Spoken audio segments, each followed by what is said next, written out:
অভিশপ্ত শয়তান থেকে মহান আল্লাহর নিকট আশ্রয় চাই। সকল প্রশংসা সমগ্র বিশ্বের প্রতিপালক মহান আল্লাহর জন্য। রহমান ও রাহিম আল্লাহ তাআলার নামে সূরা শুআরা এর বাংলা সরল অনুবাদ শুরু করছি। তা সিন মিম এগুলি সুস্পষ্ট কিতাবের আয়াত। মক্কাবাসীরা ঈমান গ্রহণ করছে না বলে আপনি কি আপনার জীবনটাকে ধ্বংস করে দিবেন? আমি ইচ্ছা করলে আকাশ হতে তাদের উপর এমন নিদর্শন অবতীর্ণ করতাম যার প্রতি তাদের গর্দানগুলি নুয়ে পড়ত। রহমানের নিকট হতে যখনই তাদের প্রতি কোনো নতুন উপদেশ আসে তখনই তারা উহা হতে মুখ ফিরিয়ে নেয়।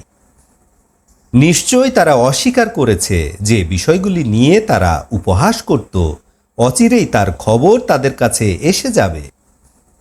তারা কি পৃথিবীর দিকে তাকিয়ে দেখে না যে উহাতে আমি সকল প্রকারের উত্তম উদ্ভিদ উৎপন্ন করেছি? নিশ্চয় ইহার মধ্যে রয়েছে নিদর্শন এবং তাদের অধিকাংশই অবিশ্বাসী। এবং নিশ্চয় আপনার রব পরাক্রমশালী দয়াবান। স্মরণীয় ঘটনা, যখন আপনার রব মূসাকে ডেকে বললেন, তুমি জালিম সম্প্রদায়ের কাছে যাও। ফিরআউন সম্প্রদায় তারা কি সাবধান হবে না? মূসা বললেন, হে আমার রব, নিশ্চয় আমি ভয় করছি যে তারা আমাকে মিথ্যা সাব্যস্ত করবে এবং আমার মন সংকীর্ণ হয়ে পড়ছে এবং আমার জিহ্বা ভালো চলে না। আপনি হারুনের প্রতিও আদেশ পাঠান এবং তাদের জন্য আমার বিরুদ্ধে এক অপরাধ রয়েছে। আমি ভয় করছি যে তারা আমাকে হত্যা করে ফেলবে।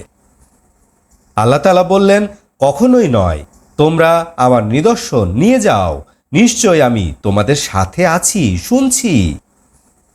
অতএব তোমরা উভয় ফেরাউনের কাছে এসো এবং উভয় বলো, নিশ্চয় আমরা রাব্বুল আলামিনের রাসূল। আমাদের সাথে বনি ইসরায়েলদেরকে মুক্ত করে দাও। ফেরাউন বলল, আমরা কি ছোটবেলায় তোমাকে আমাদের মাঝে লালন পালন করিনি? তুমি তো তোমার জীবনের অনেক বছর আমাদের মাঝে কাটিয়েছ এবং তোমার যা করার ছিল তুমি তা করেছ। তুমি হচ্ছ অকৃতজ্ঞদের অন্তর্ভুক্ত। মূসা বললেন, আমি তো ওই কাজ এমন সময় করেছিলাম যখন আমি সৎপথ প্রাপ্ত ছিলাম না। অতঃপর যখন আমি তোমাদেরকে ভয় করেছিলাম তখন আমি তোমাদের নিকট হতে পলায়ন করেছিলাম। অতঃপর আমার রব আমাকে জ্ঞানদান করলেন এবং আমাকে রাসূলদের অন্তর্ভুক্ত করে নিলেন। এবং এই অনুগ্রহ যা তুমি আমার প্রতি দেখাচ্ছ তা হচ্ছে যে তুমি ইসরায়েলদেরকে গোলাম বানিয়ে রেখেছ। ফেরাউন বলল, সারা বিশ্বের প্রতিপালক আবার কি? মূসা বললেন, আকাশসমূহ, পৃথিবী এবং এতদ ভয়ের মাঝে যা আছে তার রব, যদি তোমরা বিশ্বাসী হয়ে থাকো। ফেরাউন তার পাশে অবস্থানকারীদেরকে বলল, তোমরা শুনতে পাচ্ছ কিনা? মূসা বললেন, তোমাদের রব এবং তোমাদের পূর্বপুরুষগণের রব।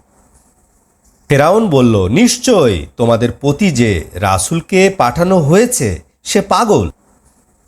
মূসা বললেন, পূর্ব, পশ্চিম এবং এর মাঝখানে যা কিছু আছে তার রব, যদি তোমরা জ্ঞান রাখতে। ফেরাউন বলল, তুমি যদি আমাকে ছাড়া অন্য কাউকে ইলাহ নির্বাচন করো তাহলে অবশ্যই আমি তোমাকে কারারুদ্ধ করব। মূসা বললেন, যদি আমি তোমাদের কাছে উজ্জ্বল নিদর্শন নিয়ে আসি তবুও? ফেরাউন বলল, তুমি যদি সত্যবাদী হয়ে থাকো তবে উহা উপস্থিত করো। অতঃপর মূসা তার লাঠি নিক্ষেপ করলেন, তৎক্ষণাৎ উহা স্পষ্ট অজগরে পরিণত হল। অতঃপর মূসা বগল হতে হাত টেনে বের করলেন। অতঃপর উহা দর্শকদের কাছে সাদা ও পরিষ্কার পরিলক্ষিত হল। ফেরাউন তার নিকটস্থদেরকে বলল, নিশ্চয় ইহা অভিজ্ঞ জাদুকর। সে তার জাদুর সাহায্যে তোমাদেরকে জমিন হতে বহিষ্কার করতে চায়। তোমরা আমাকে কি পরামর্শ দিচ্ছ? তারা বলল, তাকে এবং তার ভাইকে কিছু অবকাশ দেয়া হোক এবং শহরগুলিতে সংগ্রহকারীদেরকে পাঠানো হোক, যারা তোমার কাছে অভিজ্ঞ জাদুকরদেরকে নিয়ে আসবে। অতঃপর নির্ধারিত দিনে নির্ধারিত সময় জাদুকরদেরকে একত্রিত করা হলো এবং মানুষদেরকে বলা হলো, তোমরাও একত্রিত হবে তো? সম্ভবত আমরাও জাদুকরদের অনুকরণ করব যদি তারা জয়যুক্ত হয়। অতঃপর জাদুকররা এসে ফেরাউনকে বলল, আমরা জয়যুক্ত হলে পুরস্কার পাব তো? ফেরাউন বলল, হ্যাঁ, নিশ্চয়ই তোমরা আমার ঘনিষ্ঠদের মধ্যে সামিল হবে। মূসা জাদুকরদেরকে বললেন, তোমাদের যা নিক্ষেপ করার তোমরা তা নিক্ষেপ করো।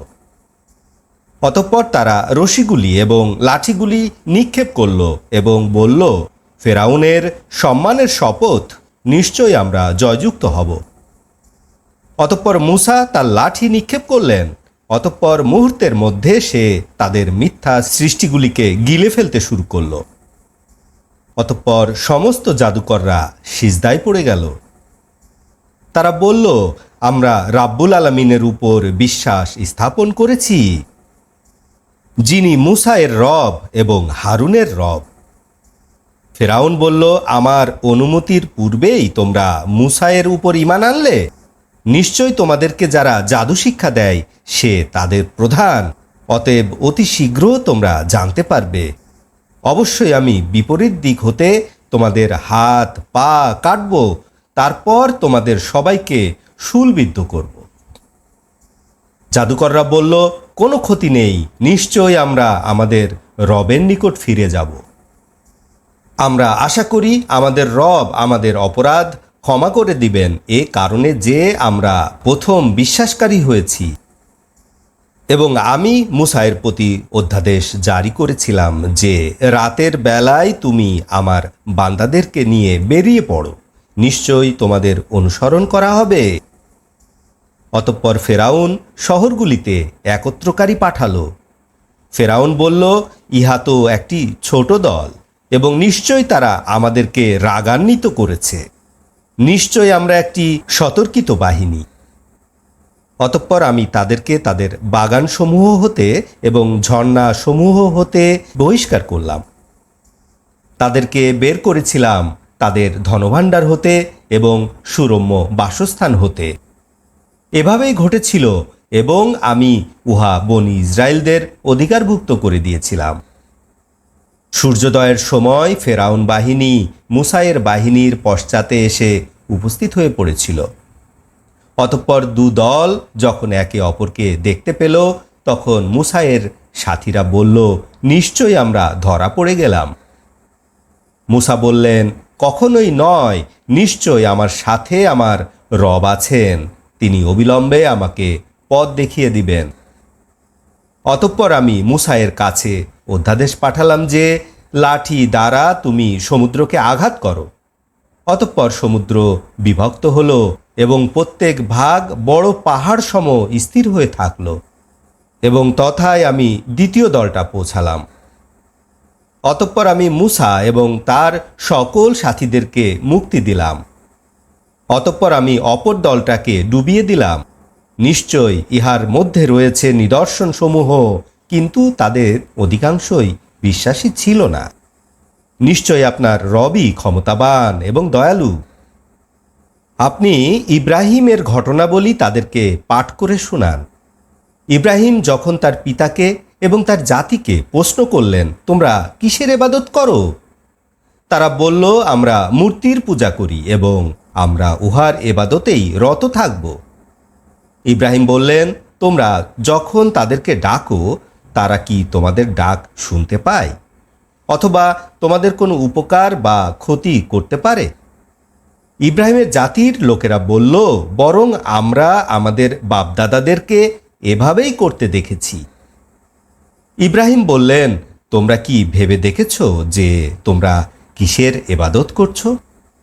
তোমরা এবং তোমাদের অতীত পূর্বপুরুষেরা, নিশ্চয় রাব্বুল আলামিন ছাড়া এরা সবাই আমার শত্রু। রাব্বুল আলামিন ওই আল্লাহ, যিনি আমাকে সৃষ্টি করেছেন এবং আমাকে পথ দেখাচ্ছেন। তিনি আমাকে খাওয়ান এবং পান করান। যখন আমি অসুস্থ হই তখন তিনি আমাকে সুস্থতা দান করেন। যিনি আমাকে মৃত্যু দান করবেন, যিনি আমাকে পুনর্জীবিত করবেন। এবং আমি আশা করি যে কিয়ামতের দিন তিনি আমার অপরাধ ক্ষমা করে দিবেন। হে আমার রব, আপনি আমাকে প্রজ্ঞা দান করুন এবং সৎকর্মশীলদের অন্তর্ভুক্ত করুন। পরবর্তীদের মাঝে আমার সত্য বিবরণ বজায় রাখুন। জান্নাতুন নাঈমের উত্তরাধিকারী যারা, আমাকে তাদের অন্তর্ভুক্ত করুন। আমার পিতাকে ক্ষমা করুন, নিশ্চয়ই সে ছিল পথভ্রষ্টদের অন্তর্ভুক্ত। পুনরুত্থানের দিন আপনি আমাকে অপমানিত করবেন না। সেদিন ধন সম্পদ, সন্তান সন্ততি কোনো উপকার করতে পারবে না, বরং যে বিশুদ্ধ মন নিয়ে আল্লাহর কাছে উপস্থিত হবে সে উপকৃত হবে। এবং মুত্তাকিনদের জন্য জান্নাত নিকটবর্তী করা হবে এবং বিপদগামীদের জন্য দোজখকে উন্মুক্ত করা হবে। এবং তাদেরকে বলা হবে, তোমরা যাদের ইবাদত করছিলে তারা কোথায়?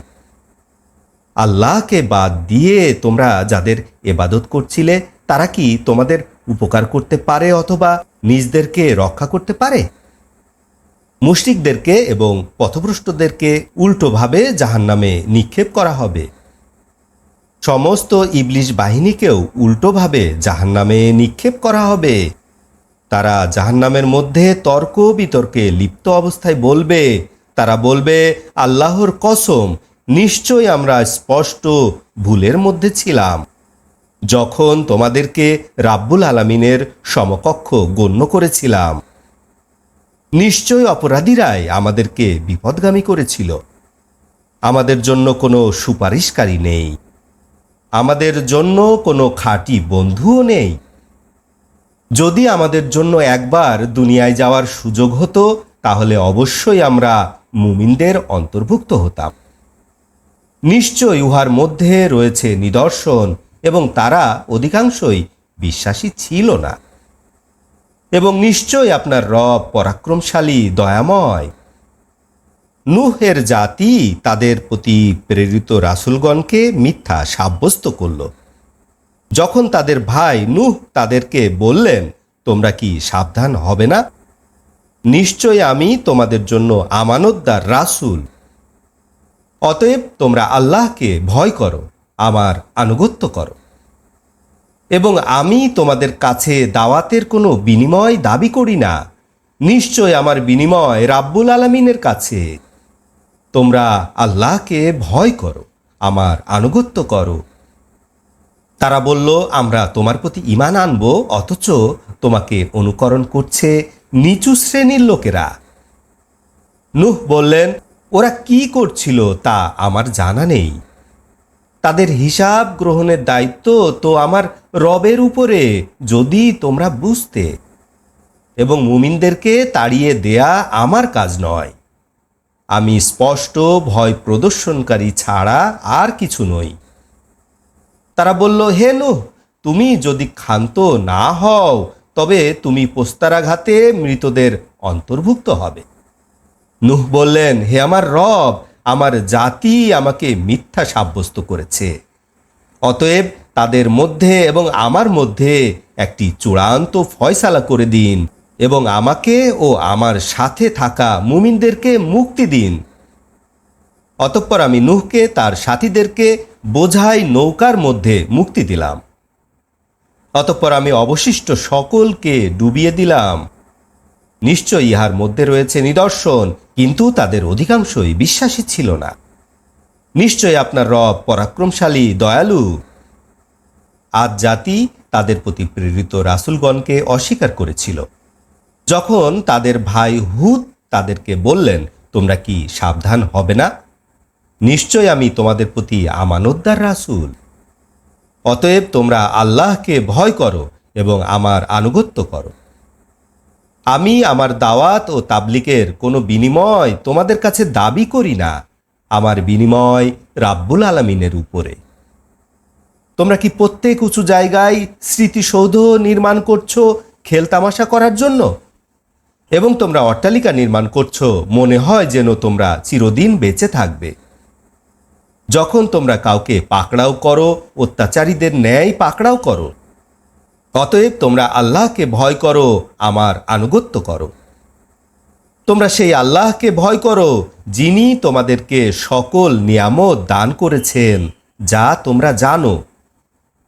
তিনি তোমাদেরকে দান করেছেন পশু সম্পদ এবং সন্তান সন্ততি, এবং তিনি তোমাদেরকে দান করেছেন বাগান এবং নহর।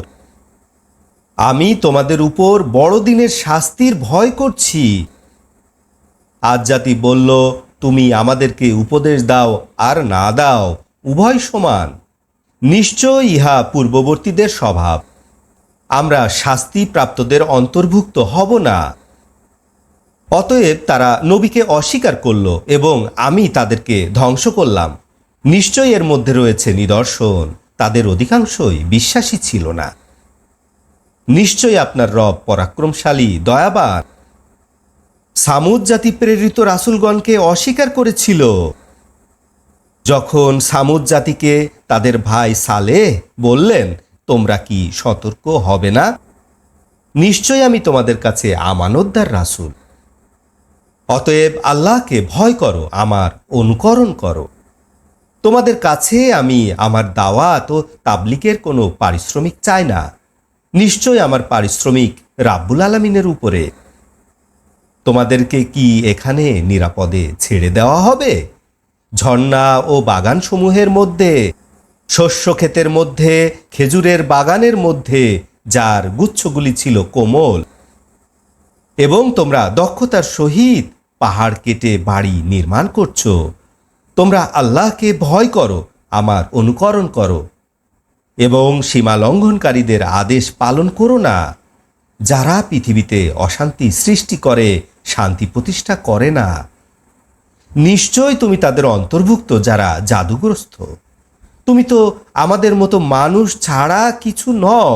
তুমি সত্যবাদী হয়ে থাকলে একটি নিদর্শন উপস্থিত করো। সালেহ বললেন, এ হচ্ছে একটি উষ্টি, যার জন্য রয়েছে পানি পান করার পালা, এবং তোমাদের জন্য রয়েছে নির্ধারিত দিনে পানি পান করার পালা। ক্ষতি সাধনের উদ্দেশ্যে তোমরা তাকে স্পর্শ করো না, তাহলে বড় শাস্তি তোমাদেরকে পাকড়াও করবেন। অতঃপর তারা উহাকে হত্যা করল এবং পরিণামে তারা লজ্জিত হল। অতঃপর শাস্তি তাদেরকে পাকড়াও করল। নিশ্চয়ই এর মধ্যে রয়েছে নিদর্শন, এবং তাদের অধিকাংশ মুমিন ছিল না। নিশ্চয় আপনার রব পরাক্রমশালী, দয়াবান। লূত সম্প্রদায় রাসূলগণকে অস্বীকার করেছিল। তাদের ভাই লূত যখন তাদেরকে বললেন, তোমরা কি সাবধান হবে না? নিশ্চয় আমি তোমাদের প্রতি আমানতদার রাসূল। তোমরা আল্লাহকে ভয় করো এবং আমার আনুগত্য করো। আমার দাওয়াত ও তাবলীগের জন্য তোমাদের কাছে কোনো পারিশ্রমিক দাবি করি না। আমার প্রতিদান রাব্বুল আলামিনের কাছে। সৃষ্টি জগতের মধ্যে তোমরাই পুরুষ মৈথুনে লিপ্ত রয়েছ, এবং তোমাদের রব তোমাদের জন্য যে স্ত্রীগণকে সৃষ্টি করেছেন তা তোমরা ত্যাগ করেছ, বরং তোমরা একটি সীমা লঙ্ঘনকারী সম্প্রদায়। তারা বলল, হে লূত, তুমি যদি বিরত না হও তবে অবশ্যই তুমি নির্বাসিতদের অন্তর্ভুক্ত হবে। লূত বললেন, নিশ্চয় আমি তোমাদের কাজকে ঘৃণা করি। হে আমার রব, আমাকে এবং আমার পরিজনকে ওদের কার্যকলাপ হতে মুক্তি দিন। অতঃপর আমি লূতকে এবং তার পরিবারস্থ সকলকে মুক্তি দিলাম, এক বৃদ্ধা ছাড়া যে পশ্চাতে অবস্থানকারীদের অন্তর্ভুক্ত ছিল। অতঃপর আমি অপর সকলকে সমূলে বিধ্বস্ত করলাম। অতঃপর তাদের উপরে আমি বর্ষালাম প্রবল বর্ষণ। যাদেরকে ভয় দেখানো হয়েছিল তাদের জন্য ওই বৃষ্টি বর্ষণ ছিল অতিবৃষ্টি। নিশ্চয় এর মধ্যে রয়েছে নিদর্শন, কিন্তু তাদের অধিকাংশই বিশ্বাসী ছিল না। নিশ্চয় আপনার রব পরাক্রমশালী, দয়াবান। আইকাবাসী তাদের প্রতি প্রেরিত রাসূলগণকে অস্বীকার করল। যখন তাদের উদ্দেশ্যে শুআয়ব বললেন, তোমরা কি সাবধান হবে না? আমি তোমাদের জন্য একজন আমানতদার রাসূল। তোমরা আল্লাহকে ভয় করো, আমার আনুগত্য করো। আমি তোমাদের কাছে কোনো পারিশ্রমিক দাবি করি না, আমার সম্মানী ভাতা রাব্বুল আলামিনের কাছে।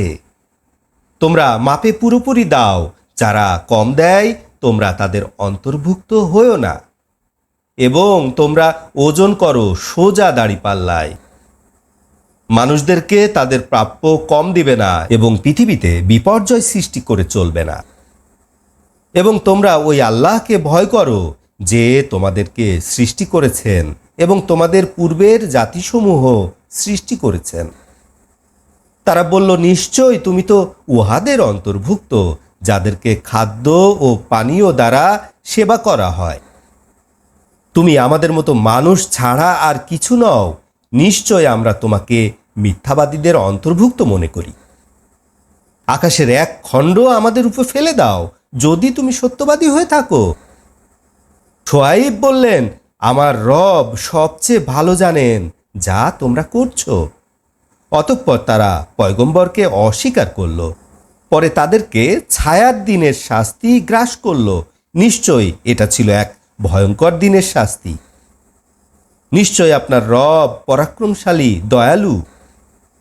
নিশ্চয়ই কুরআন রাব্বুল আলামিনের পক্ষ হতে অবতীর্ণ। জিব্রাইল আমিন উহা নিয়ে অবতরণ করেছেন। আপনার অন্তরে উহা অবতীর্ণ হয়েছে যাতে আপনি ভয় প্রদর্শনকারীদের অন্তর্ভুক্ত হতে পারেন। স্পষ্ট আরবি ভাষায় অবতীর্ণ করা হয়েছে। পূর্ববর্তী আসমানি কিতাব সমূহে ইহার উল্লেখ আছে। মক্কার মুশরিকদের জন্য ইহা কি নিদর্শন নয় যে বনি ইসরায়েলদের আলেমগণ কুরআন সম্পর্কে অবগত রয়েছে? আমি যদি কুরআনকে কোনো অনারবির বা আজমির উপর নাজিল করতাম, সেই আজমি যদি তাদের উপর কোরআন পাঠ করত তবে তারা তার উপরে ঈমান আনত না। এভাবেই অপরাধীদের অন্তরে আমি অবিশ্বাস সঞ্চার করে দিয়েছি। তারা বেদনাদায়ক শাস্তি স্বচক্ষে না দেখা পর্যন্ত ঈমান আনবে না। আকস্মিকভাবে তাদের কাছে শাস্তি, মৃত্যু এসে হাজির হয়ে যাবে, তারা কিছুই বুঝে উঠতে পারবে না। অতঃপর তারা বলবে, আমাদেরকে কি অবকাশ দেয়া হবে? তারা কি আমার শাস্তি দ্রুত কামনা করছিল না? আপনি কি মনে করেন আমি যদি তাদেরকে বহু বছর ভোগ বিলাস করার সুযোগ দেই, অতঃপর তাদের কাছে এসে যাবে ওই বিষয় যে বিষয় সম্পর্কে তাদেরকে সাবধান করা হয়েছিল? তাদের ভোগবিলাসের উপকরণ তাদের কোনোই উপকারে আসবে না। আমি এমন কোনো জনপদ ধ্বংস করিনি যাদের কোনো সতর্ককারী ছিল না। উল্লেখিত কথাগুলি উপদেশ, আমি কখনোই অত্যাচারী নই। শয়তানেরা কোরআন নিয়ে আসেনি। শয়তানেরা এ কাজের যোগ্য নয় এবং ক্ষমতাও রাখে না। নিশ্চয় শয়তানদেরকে তা কোরআন শুনতেই দেয়া হয় না। আপনি আল্লাহর সাথে অন্য কোনো ইলাহকে ডাকবেন না, তাহলে আপনি শাস্তিপ্রাপ্তদের অন্তর্ভুক্ত হবেন। আপনি আপনার নিকট আত্মীয়দেরকে সতর্ক করুন। আপনার বাহু নত করে দিন ওই সকল মুমিনদের জন্য যারা আপনার অনুকরণ করে। তারা যদি আপনার অবাধ্য হয় তবে আপনি বলে দিন, নিশ্চয় আমি তোমাদের আমল সম্পর্কে দায়মুক্ত। আপনি নির্ভরশীল হন পরাক্রমশালী দয়াময় আল্লাহর উপরে। যে আল্লাহ তাআলা আপনাকে দেখেন যখন আপনি দাঁড়ান এবং দেখেন সেজদাকারীগণদের মধ্যে তোমার পরিবর্তন। নিশ্চয় আল্লাহ তাআলা সর্বশ্রোতা, সর্বজ্ঞ। আমি তোমাদেরকে জানিয়ে দেব কি শয়তান কোথায় অবতীর্ণ হয়? শয়তান অবতীর্ণ হয় প্রত্যেক মিথ্যাবাদী পাপীর উপরে। উহারা কান পাতিয়া থাকে এবং তাদের অধিকাংশ মিথ্যাবাদী, এবং যারা কবি তাদের অনুসরণ করে গোমরাহ লোকেরা। আপনি কি লক্ষ্য করেন না যে তারা প্রত্যেক উপত্যকায় দিশেহারা অবস্থায় ঘুরে বেড়াচ্ছে এবং তারা যা বলে তা তারা করে না? উহারা ছাড়া যারা ঈমান এনেছে এবং ভালো কাজ করেছে এবং যারা অধিক পরিমাণে আল্লাহকে স্মরণ করে, এবং জুলুমের শিকার হওয়ার পরে প্রতিশোধ গ্রহণ করে এবং অত্যাচারীরা অতি শীঘ্র জানতে পারবে যে কোন ঠিকানায় তারা প্রত্যাবর্তন করবে। আলহামদুলিল্লাহ রাব্বিল আলামিন।